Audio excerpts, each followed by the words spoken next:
We have to get back into looking at what's causing. You know, the guns don't pull the trigger. It's the people that pull the trigger.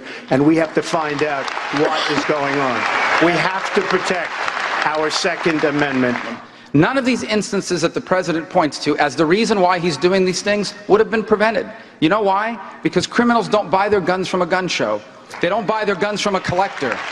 And they don't buy their guns from a gun store. They steal them, they get them on the black market. And let me tell you, ISIS and terrorists do not get their guns from a gun show.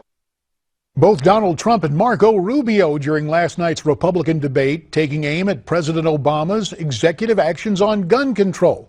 But will the president's unilateral actions really help reduce the number of mass shootings inside the United States? For more, we welcome in from Newsmax New York, retired New York police detective Luke Waters, who is the author of the book NYPD Green, a memoir. Luke, we thank you for your time tonight. We're going to get to your book in just a minute. But first, you heard the comments from Donald Trump and Marco Rubio on gun control. Do you agree with them? What I do agree with Donald Trump, what he said was, guns don't kill people, people kill people. And just so people do understand my position on guns, I 100% support the Constitution that every citizen is entitled to bear arms. But what we really need to do here is we need to change the gun laws. We have to make it stiffer, we have to make it tougher for the criminals on the street. Because I was a detective myself for 20 years as a detective in Bronx homicide. And every year we would investigate over 150 homicides, mostly young kids shot and killed with illegal guns in the streets of the Bronx and New York City. We need to change the laws, and we have to do what works. I myself was involved in a program known as Trigger Lock, where we would take the gun cases out of the city of New York, out of the Bronx County, into the United States Attorney's Office, where the penalties were a lot stiffer. And even in my book, I quote two cases where one particular defendant, a career criminal with guns, was convicted and sentenced to 32 years for one crime he did with that gun. And in another case, and related to guns, we had a defendant who was arrested with possession of ammunition only.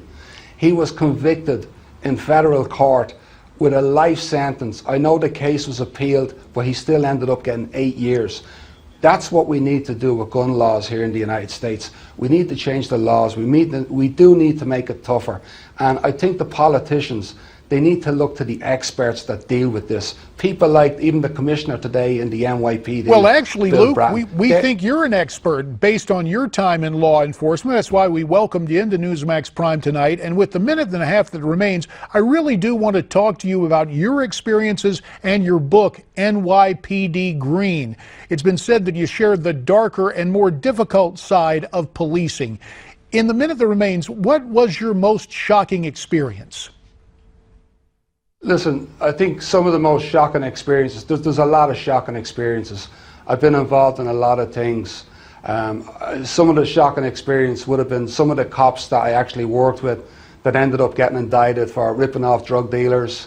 If you go back to the years of Abner Louima, I was absolutely outraged with a cop by the name of Justin Volpe with the actions that he did, because to me, I couldn't believe what Justin Volpe did. I couldn't believe that a human being could do that to another human being, yet alone a New York City police officer. So to me, that was probably the most difficult times I had experienced within the NYPD. The notion of corruption within the police force and the people who pledge and take an oath to stop crime somehow getting involved in it, that whole specter of corruption.